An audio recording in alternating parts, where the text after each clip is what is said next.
Hi, Barry Eason here, and welcome to Radio Out There. The mystery of history. I'll be talking about that and more with Duncan Roads from Nexus Magazine.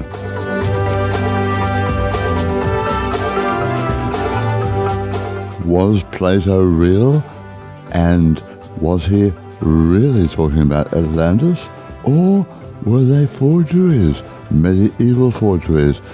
A wonderful story in the current edition of Nexus Magazine. And Duncan Roads with us this week on Radio Out There.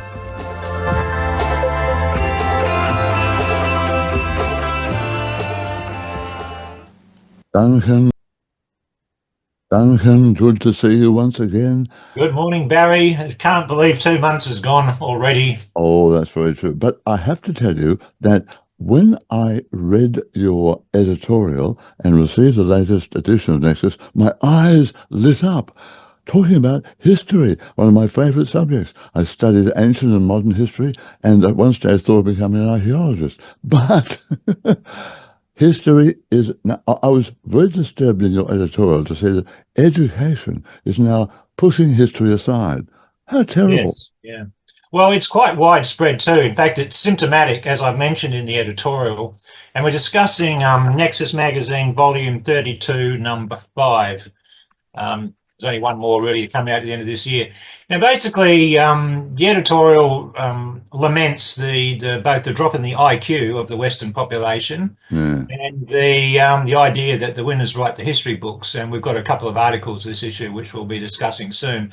But there's one little tangent I want to explore and let viewers and readers know about. I alluded to it in the editorial, and that is the internet over the last 10 years that I've observed has been sanitized, and a lot of peer review papers have been withdrawn or hidden or declared, null and void. Someone's done a study that could not replicate it, and the peer-reviewed study was pulled down. These are in a wide range of sciences, not just medicine. They are also in earth sciences, space sciences. And my point is this, is that when you start to sanitize the internet, which has historically, or for several decades, been like the Wild West of information, to the point where, you've got to double think, is this information true, or blah, blah, blah. And that's sort of been the job of people like myself and other researchers, hopefully, to, get to the bottom of the rabbit hole to know what you're looking at is true.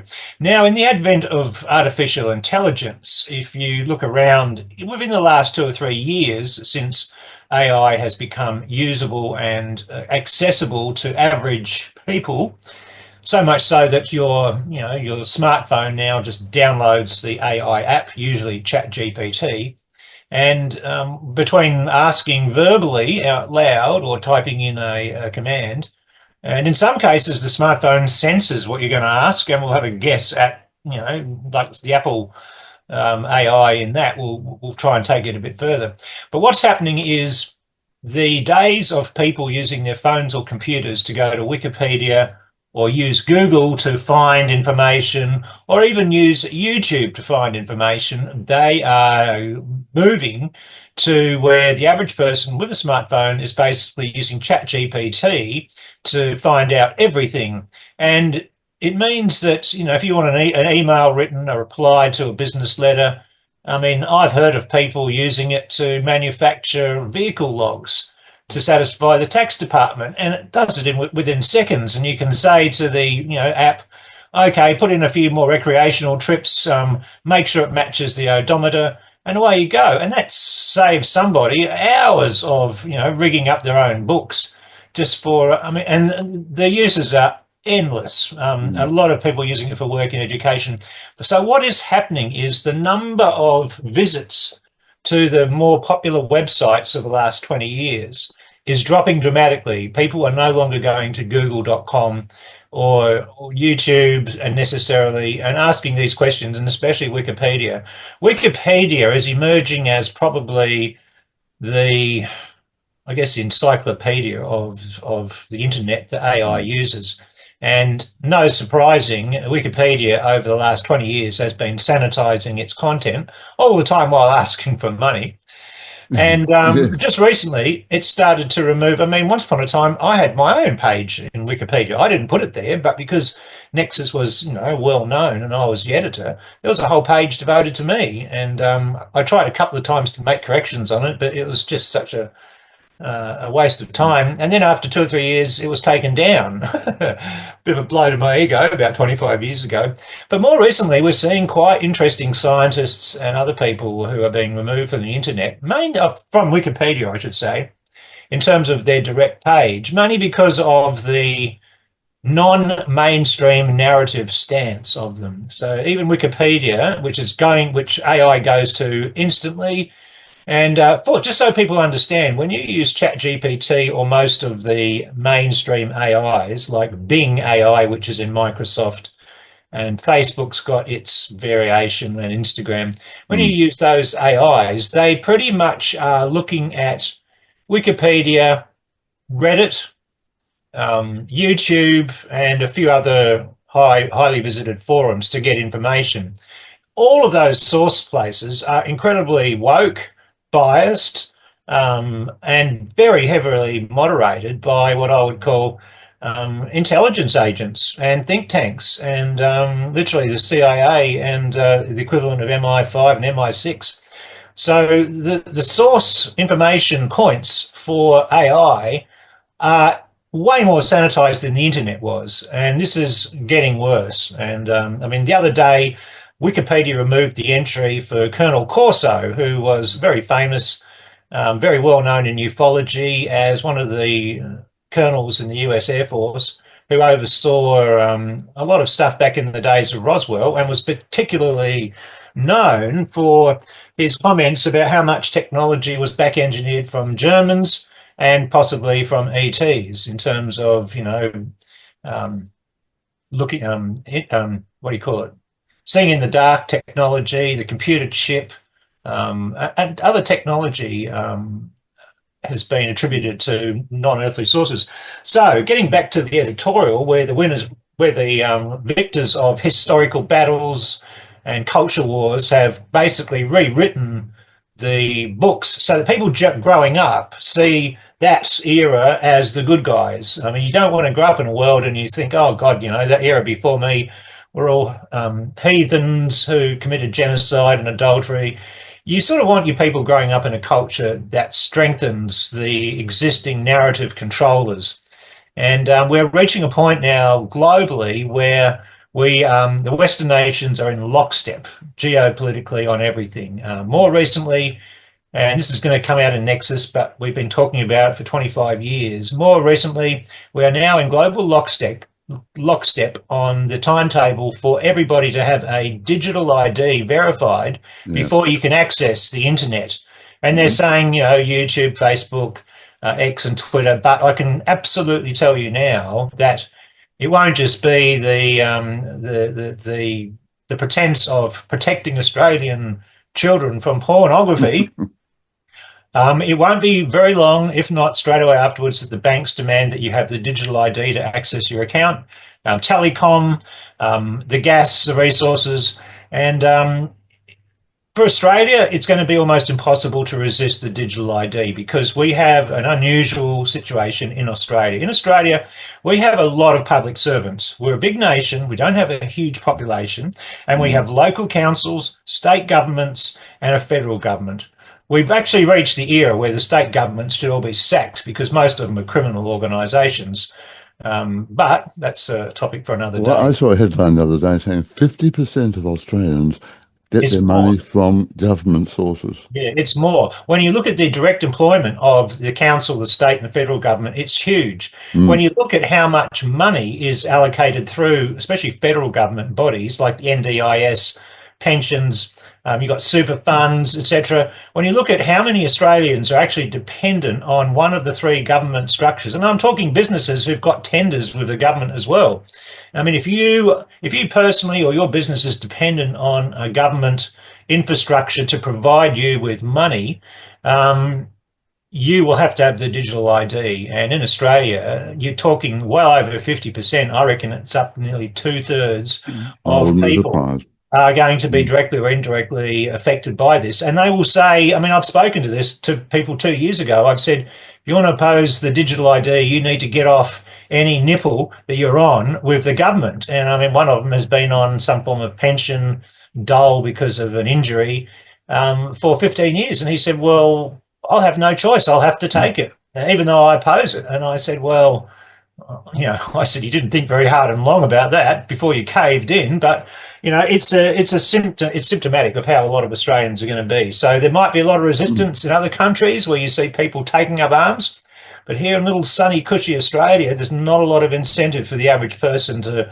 absolutely take up arms. And even if you did, the distances you've got Mm. to travel to a protest centre to make a difference are vast. So it's not like Europe or Mm. England or even parts of America where you can just drive to somewhere and set up a protest. It's a big deal in Australia to get from where you are to where the capital city It of is, your yes. state is. But Duncan, all this comes under the heading of one word, doesn't it?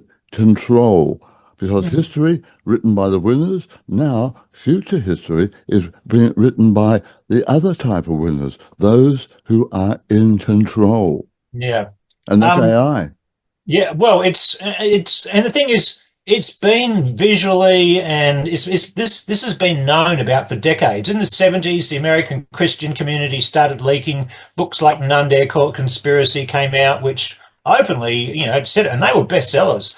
Books like that were reprinted in African nations, and people like Idi Amin were also printing up copies of the protocols of the learned elders of Zion. He was convinced that the Jews were trying to run the world. And I mean, it's got to the point where I mean, I heard Colonel Gaddafi telling an audience in the mid to late 80s that there was a plan for a world government, and it would be a cashless society. And he said, we need to oppose this now. And that was in the late 80s. This was about a year or two after he went from being a nobody to being declared public enemy number one and the godfather of all terrorism. And now people probably are understanding why he went from being average to demonized. It's because Mm, he openly called for mm, other national leaders to start working in the 80s. And that's 40 years ago, mm, before the internet kicked in. And the internet actually gave a lot of us activists hope that we might be able to buck what's happening because of the information, the wild west of information. I mean, surely, with all this information and more people becoming aware of these nefarious plots, the chances of it happening would become less and less. But mm, it's gone the other direction.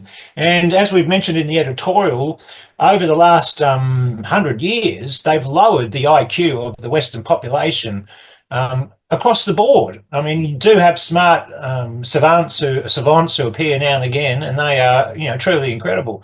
But in the 1930s, there was a sort of a recognition that even by then, the IQ of the Western populations had plummeted disastrously.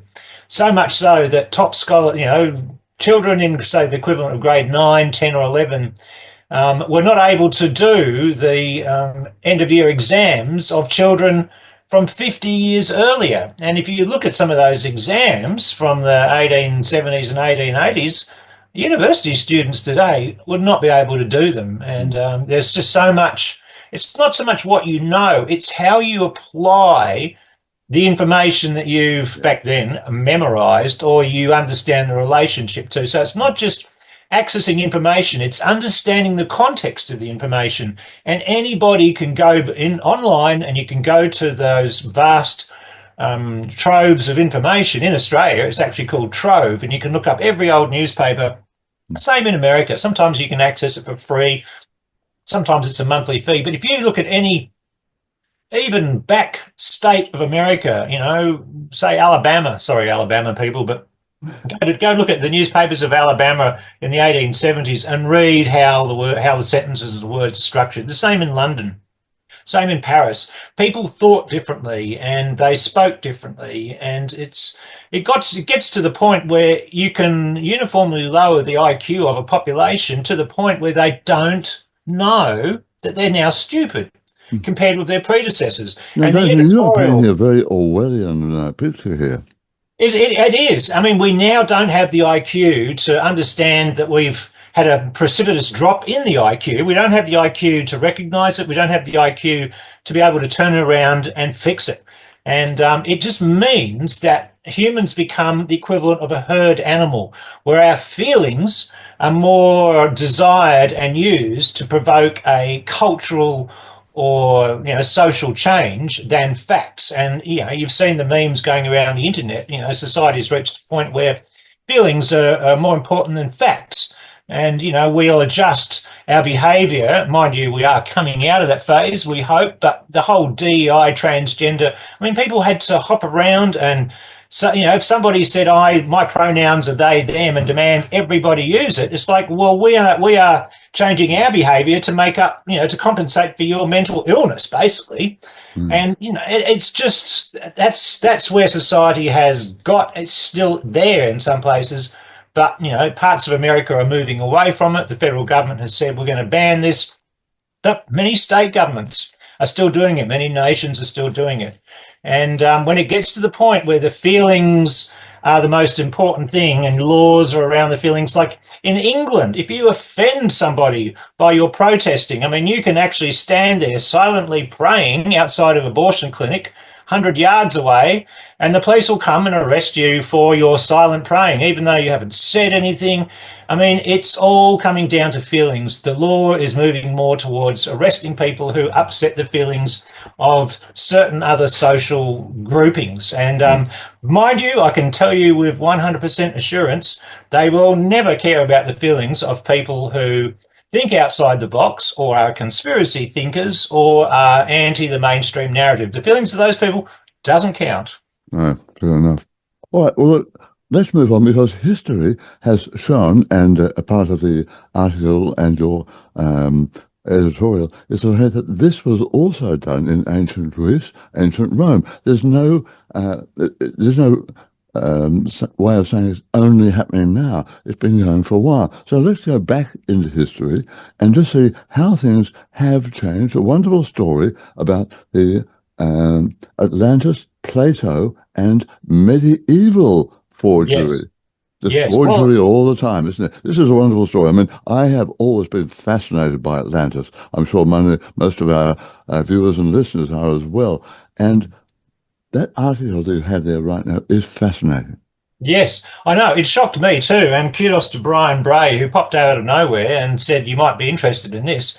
And I mean, his research and his reasoning is absolutely flawless. And it basically suggests that, yes, what the rules of civilization are doing in this day and age has been learned and used and deployed and passed down amongst the ruling class families for at least 1,000 years, especially through the control structure of the Roman Catholic Empire and its church. But so much so that, yes, 1,000 years ago, in medieval times, definitely were rewriting the history books to suit the popular support of different installed kings or queens. Yeah. But going back to ancient Egyptians and ancient Greek times, it's so interesting for so many reasons. Like if I was to say to you that Cleopatra, who everyone associates with ancient Egypt, Cleopatra is actually closer to the mobile phone than she is to the official date of the construction of the Great Pyramid, the mainstream narrative one. I tend to believe, like Graham Hancock and many others, that the Great Pyramid was built around 12,500 years ago, not 3,500 years ago. So it's, the perception of history is very, very grey. And once you start looking into it and you realise, wow, my perception was just dulled. And as I've said in the editorial, part of the purpose of the deception in modern day times is the idea that modern society needs to see it as the first and only civilization that has emerged on the planet. So our narrative is, once upon a time we were really stupid and primitive, and now we can put probes on comets or asteroids as they fly through the solar system, with the implication that this has happened. Evolution has brought us from hydrocarbons to talking monkeys, even though the scientists have found abundant evidence to dispute that, to totally change the narrative, once you raise your voice and say, "Oh, by the way, we found that the structure of the planet Earth is not what's in the history books," that's it. Your funding is gone. Your career is over. Mm. And if you desire to push it, you'll be literally selling lemonade on the roadside to earn a Yeah. living. It's so big. So Um, it's not a modern phenomenon. And as you'll see in this article about Atlantis, there was interest and incentive by different cultures of the ancient times to maybe elaborate or distort or amplify their connection with a previously important civilization. There is definitely a lot of anecdotal evidence to suggest that those who did survive a type of Atlantean super um, destruction 12,500 years ago, that they logically relocated to other parts of the planet, along with their servants, their machinery, etc., and set up shop. And in some cases, they were obviously worshipped as gods because they had the technology and the power to demonstrate to that. demonstrate that, yeah. But discoveries have been made all the time about Atlantis. Now, I don't know whether you know about the ancient city that has just been found off the coast of Greece. And it was obviously flooded, and this would have happened at the end of the Ice Age. But a fascinating, I saw a video on it the other day. Amazing, absolutely perfect. And they are dating it back to about 10,000 BC. Yeah. It's going to be one of those cases like we are finding cases like that from around the world, off Japan, off the coast of India, and you'll see local attempts to maybe change the global narrative, but it doesn't go anywhere. Around the Mediterranean, it's quite clear to any researcher of history that the sea level of the Mediterranean has risen up hundreds of feet. Mm. So much so that if you scuba dive around the coastline, you'll see plenty of roads going into the ocean. Scuba dive where they are, they go to ruined cities, etc. It's been discovered on every country, literally around the Mediterranean, but each country's got a different archaeological institute, a different procedure for how something is written up. Some countries instantly basically squash the story and it won't spread. Other countries are a bit more into challenging narratives and supporting some of their professional archaeologists, despite it not suiting the Western international narrative. And again, I've got to stress, all these Western nations are in lockstep on everything. Over immigration, control of digital currency and ID, the laws which are saying you can't criticize Israel. I mean, they're coming in everywhere at the same time, and they're building on the top of their control of the narrative of history. If they change any part of the narrative of history, it's only going to be slight, and it's going to be to cement further control. Mm. And the momentum of that narrative is going to be applied into the future with the narrative about UFOs and their occupants.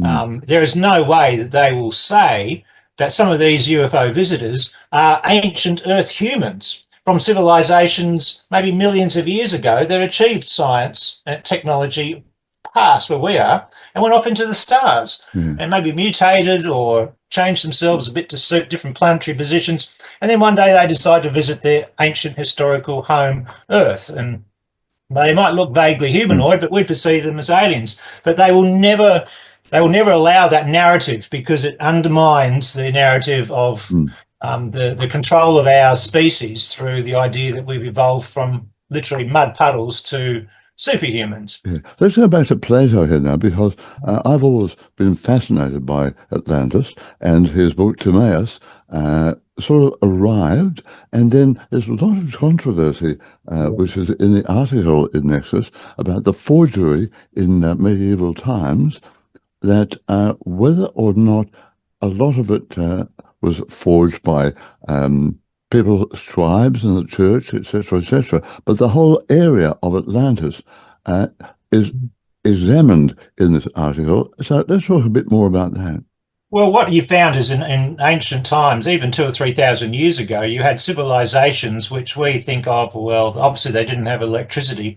But I've got to say, around Europe, 3,500 BC, civilizations had hot and cold running water and sanitation, and cities had buildings with people living in them with that, 3 or 4 stories tall. So they were quite sophisticated, quite advanced, and they had governing structures which also needed to keep their respective human culture under control. And back then, falsifying, well, it's speculated that falsifying some of the different texts regarding their own history would cement the ability to control their own people. So yes, there's a growing amount of speculation and doubt and even evidence that some of the oldest texts that Plato, that Solon, and others have depended on and passed through history has been distorted. I mean, everyone knows the idea of the Chinese whispers, where you whisper a phrase into this person and they Mm, go on around the room. Chinese whispers is definitely at play in this, as it is with all hand downs of historical narratives. I'm just happy that the religious side of it hasn't wiped it completely out of the system. I mean, the Roman Catholic Church would have probably liked to have eliminated everything from that era backwards, and it's still. I mean, I'm saying this because I've got some research that's come to me for future articles about just the sheer extent of how much the Roman Catholic Church 1,000 years ago was already hiding very incredible advanced artifacts and knowledge of mm, from previous civilizations. I mean, you're talking walking, talking robots from thousands of years ago, which were called automatons. Well, I mean, we call them robots, but there's a lot still to come out, and I think the battle, if anything, is sort of intensifying. Um, at the moment behind the scenes, but how it plays out, I don't know. But yes, Plato, the Timaeus, the books, etc., that they're based on, there's sadly going to be doubt with quite a few aspects of those accounts. Um, I still like to believe that Atlantis was this ancient civilization because so many cultures around the planet point to it. Some very interesting past life regressions paint very interesting mm, perspectives on it. But I think it's going to be one of those things that remains mysterious, probably due to the fact that if there was an ancient high-tech science civilization, it likely had a duration of maybe tens of thousands of years. And compare that to our own modern civilization with electricity, we've been going, what, 200 years? So imagine us with 10,000 years of stability, culture, peace, prosperity, and technology. Um, it's almost inconceivable in our minds, given our lifespans, but it seems to be in the past that there was a lot of stability. Um, uh, mm. before there was this massive disruption and chaos, and then since then it's been a dog's breakfast of everyone trying to not only interpret the past, but to manage the understanding of the past to reinforce and solidify their control of the present. Mm, good. Well, it's a fascinating article. I recommend everybody read it. I loved every moment of it. Now let's change the tenor now of our chat and come up to modern times. And Ashton Forbes, a very interesting person, received a letter from Yeah.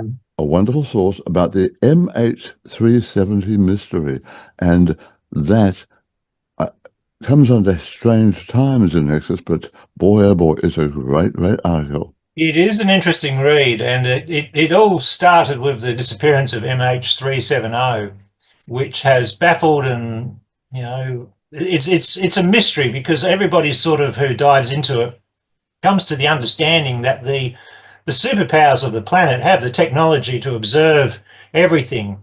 Even the big aerospace companies like Boeing, etc., a lot of their engine parts are talking to Boeing's head office computer all the time, giving updates on performance so they can, fix and fine tune diesel engines for the future.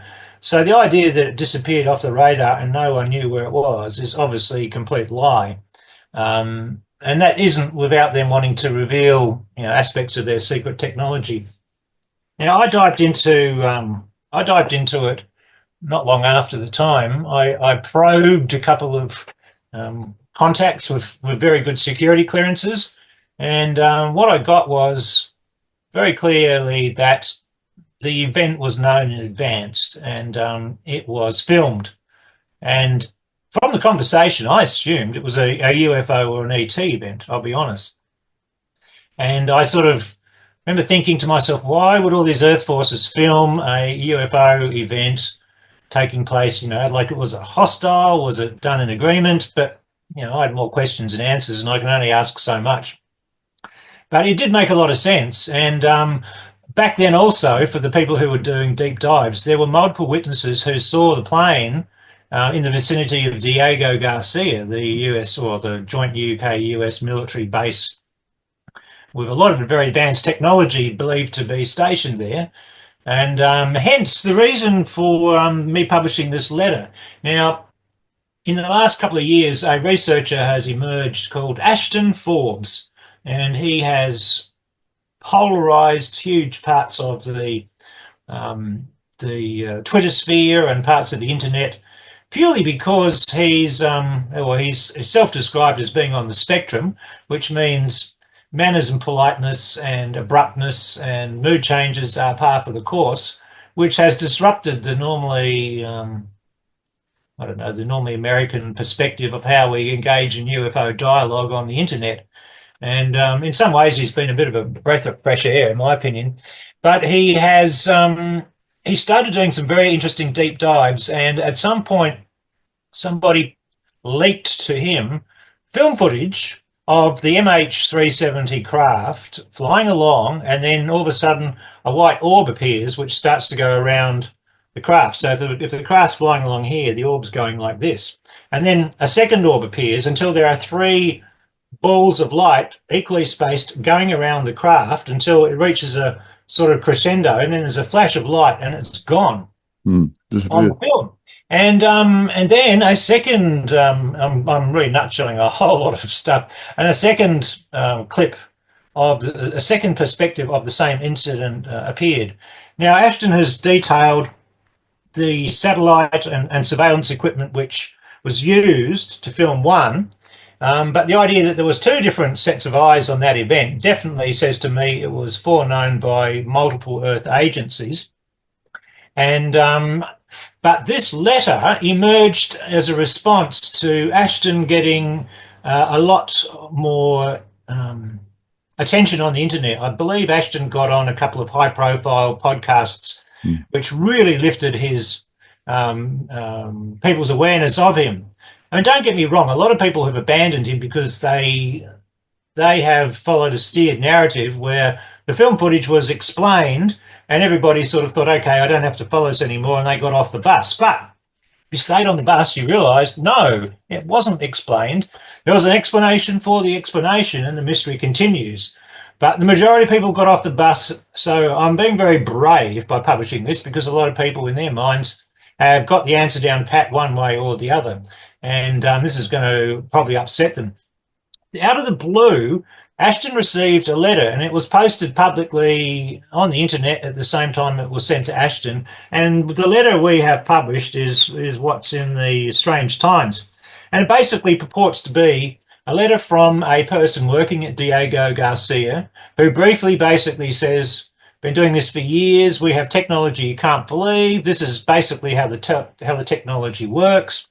There was a fourth orb which caused the plane to be teleported to the base at Diego Garcia. But more importantly, this whistleblower's letter details the motive for doing it. And he confirms what we learned back then, that there were there were technicians that were defecting from China to America with technology the Chinese didn't want the Americans to have. And so the abduction of this plane was literally a demonstration to the Chinese hierarchy of, well, we've already got this technology, this is what we can do, and et cetera, et cetera. So there's a lot more detail to the backstory about what is happening and why. I mean, and from what I know and what I have found, this whistleblower's letter dovetails with 4 or 5 data points that I know personally, and two or three that are publicly out there. So I Mm. think people should be made aware of what this whistleblower said. You can take it or leave it, but he definitely is nailing some points. Now, again, this plays into the whole concept that behind the scenes, America and China and probably Russia and India have technology that they either share with each other or they don't. Um, but it's very advanced technology which would totally change the face of the planet in every imaginable way in terms of getting rid of all disease, no need for wasting resources to provide energy. You're talking clean, free energy. You're talking teleportation, anti-gravity, inertialess drive, all those goodies. And some apparently may have been derived from intentional ET crashes. Some have been derived from the Nazis, which in turn said that they got a lot of it from friendly visitors from outer space. The German rocket scientist Hermann Oberth absolutely declared that the Nazi rocket science wouldn't be where it was without help from friendly helpers from out Mm. there. Makes Werner von sense. Braun said it. And Mm. the Israeli rocket scientist boss Haim Eshed said the same thing. So when you got the three top rocket scientists on the planet saying we can only do this with the help of our friendly neighbours, meaning from outer space, you know there's a lot more going on. And sadly, it also plays into the idea that they're using aspects of that technology to control human thinking, control human emotions, and to steer the human herd. I would have liked to have seen them use that technology to raise our consciousness and our education and IQ It wouldn't we so that all? we are rising up and evolving past the need Mm. to have wars and destruction. They're playing the other way. They're going to dumb us down and treat us like animals and keep us corralled. So that if they release this technology, we're not going to be abusing it. And it's, that's where we're at the moment. Mm. And yeah. Well, I think this letter that was sent to Ashton Forbes has such detail in it. Uh, Supposedly a whistleblower. I wonder whether there were more than one whistleblowers and they want that information to come out because that information is so detailed. Mm. It's more, the Look, person there are who wrote it aspects. would have to be either in charge, very, very high in the military, or I reckon a panel of people who just want the word out there. I mean, I understand what you're saying. However, I believe this is a one person. Maybe he's, getting towards the end of his career. I mean, he'll probably be identified by what he's saying, and maybe he doesn't care. But there are, like you say, there are a lot of details in there. And Mm, the details, many of those details can and will are checking out. But it was the things like towards the end of the letter, he refers to watching a Joe Rogan podcast. yeah. And the guy he is referring to on the podcast as the guest is Randall Carlson. Randall is a legend out there, widely known in the field of earth sciences, catastrophism, but he's also very big on sacred geometry and his understanding of it. So he's challenging the mainstream narratives on the Mm, history, the geophysical history of the planet going back quite a few centuries, and he's probably most well known for a lot of research surrounding the Younger Dryas event, which was the big change 12,500 mm, BC, 13,000 years ago. So he's big on that. But he was on the Joe Rogan show, and at one point, I believe he was talking about what we would generically call sacred geometry.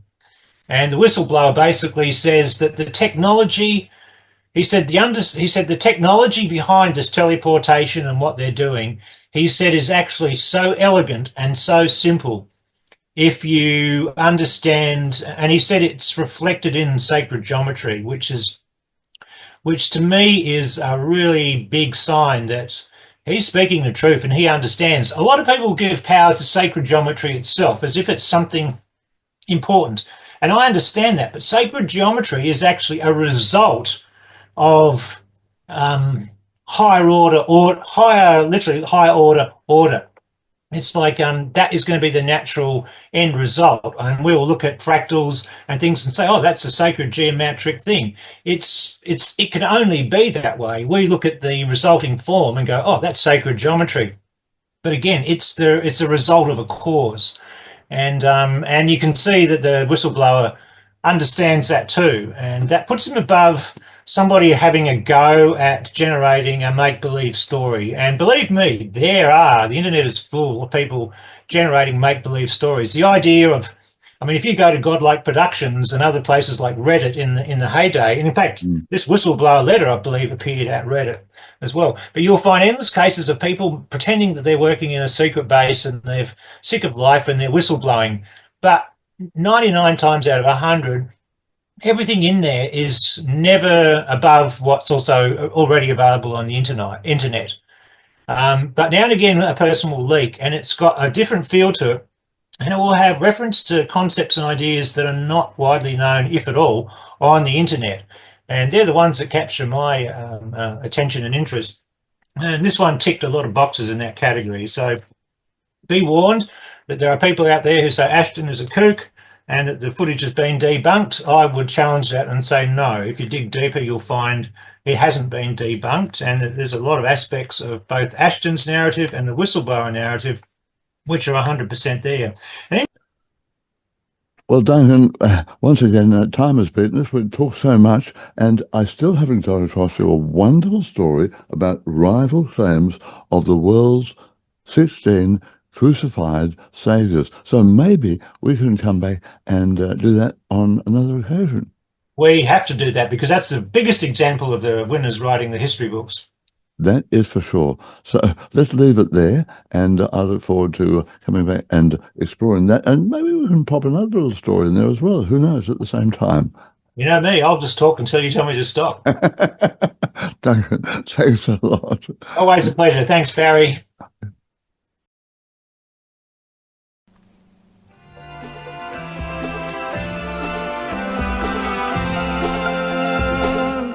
Okay, well, that's a bit of a cliffhanger, but the mysteries of history continues with part 2 next week on Radio Out There, and stories that are going to create a lot of controversy. Don't miss it next week on Radio Out There.